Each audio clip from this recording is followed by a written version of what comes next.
Hi guys, my name is Tom, and here are my problems with Avatar 2: The Way of Water. I've seen the movie only once yet, and I'm going to go to see it again pretty much in next couple of days. So this is what I noticed after first viewing. But I have to say that, in my opinion, despite the fact that movie is really beautiful and it is simply better than most of the blockbuster movies you can see nowadays in cinemas, it really has a ton of problems, and one problem in particular. In Avatar 2, we are introduced to the character called Spider.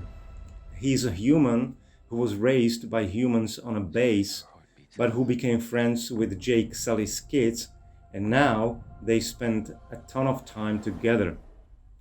He is practically a member of Sully's family, so kids are friends, and the jungle is their playground, and they are having fun in the time of their relative innocence. Later, Spider becomes a crucial character for redirecting the story into the more dramatic waters filled with tension, action, and adventure. I will not spoil why in case you have yet to see the movie, but if you have already, you know.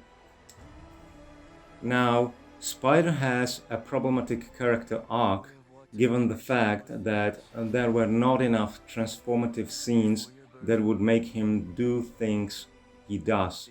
The character arc and its trajectory are in place, but connecting its dots creates more of an angular stroke than an organic and beautifully curved one. There are more transformative points missing than they should be, especially in a movie over 3 hours long. So, what are my suggestions for fixing it and making Spider's motivation and thus transformation more believable? Well, here it is, folks. Spider meets Quaritch, and Quaritch starts to take more, as he calls it in the movie, personal approach towards Spider to make him cooperative. This personal approach consists of, at least in my suggestions, several crucial scenes. All of them revolve around Quaritch's plan to undermine Spider's trust for Na'vi and gain trust in Quaritch himself. Yeah, Spider doesn't believe Quaritch at first, but Quaritch understands what young men desire most: respect. So Quaritch makes a plan to make Spider feel appreciated.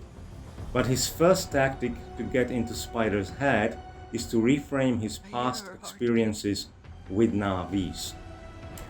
Why not to have the intense, intimate dialogue scene where Quaritch talks to Spider in the cell, reframing Spider's memories of child's play with Na'vi kids from something innocent to something deeply insulting, especially when he noticed that Spider was with a group of several other Na'vis when he got captured. Why not to have a scene where Quaritch questions Spider's position in Na'vi society and within the group of his Na'vi friends? "They probably laughed at you, Spider, am I right?" says Quaritch.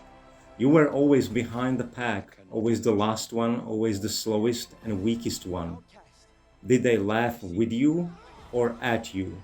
Think about that, son." Reframing memories would be the initial tactic helping to create the first crack in Spider's defense and let Quaritch start dropping his poison into Spider's head. Pure and innocent experiences in the form of kids' banter with Na'vi peers would turn for Spider into memories full of little signs of disrespect towards him. And this conflict between what was suggested by Quaritch and what he feels in his heart would make him doubtful of his beliefs that Na'vi saw him as an equal part of their little friend's tribe. In other words, they did not respect him as much as he thought. Then later, we see a couple of father-son-like moments when, for example, Quaritch gives Spider a gun on the shooting range the first time, teaching him how to shoot which is a surprisingly empowering experience for a young man, showing Spider trust by handing him a gun and letting him taste empowerment he never felt when he lived among giants like Na'vis. Spider with a gun is all of a sudden equally dangerous as Na'vi.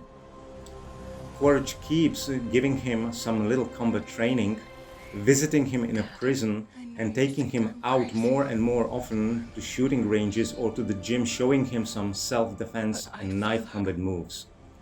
In another little scene, we see Quaritch introducing Spider to his buddies as his son. It makes him feel appreciated because Quaritch tells everyone how good Spider is at the shooting range and how quickly he learns new combat moves with a knife. There will be some high-fiving and fist-bumping from tough warriors he would instinctively look up to as his hyper-masculine role models. It would be Spider, you are one of us now scene, where he feels that he belongs. He experiences male camaraderie and empowerment from belonging and respect for his combat competence, for shooting well and being agile and super quick. After all, he was playing with physically stronger and quicker Na'vi kids all his life. The crucial word here is respect. It is a completely new experience for Spider to be recognized and be an equal member of the tribe, like he is now among his own, even though they look alien. And on top of that, he gets respect from, in Spider's naive eyes, admirable, strong, competent role models who are encouraging him in his hypermasculine behavior, but, unfortunately, helping him to grow the worst in him at the same time. Role models who are not looking down upon him like Na'vi did, as he now believes in his mind, but still not entirely in his heart. But in a surprising twist, Spider would also gain genuine respect in the eyes of Quaritch. Yes, at this moment, we as the audience would be deliberately misguided to believe that Quaritch is only pretending that he cares about Spider in order to make it as surprising as it is in a film at the end now, when Quaritch chooses not to sacrifice his son in confrontation with Neytiri. But the surprise in Quaritch pretending that he was not caring for Spider would be maybe even more effective than what we are getting now. Quaritch's decision would feel like having more foundations and not coming out of nowhere. And on the other hand, Spider's decision to save Quaritch would make more sense as well, given that they spent some time together and had at least some father-son dynamics. In my opinion, Spider gaining genuine respect for Quaritch would pay off way better in a scene where he drags Quaritch on the rock to safety from drowning. Spider then refuses to leave with him and shows him only contempt and hatred, causing Quaritch apparent emotional pain.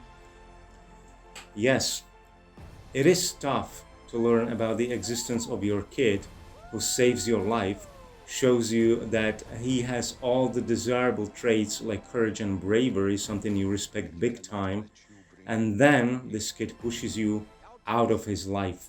In a movie, it works, but still, it could have landed with a more significant emotional impact. If 10 minutes of running time of this more than 3 hours long movie was invested into building Spider's relationship with the villain of this movie, it could have been a stronger movie than it is now. But still, it is worth the watch, and I'm seeing this one at least one more time. Please comment below. I can't wait to read what you guys think about it. And please subscribe. Thank you.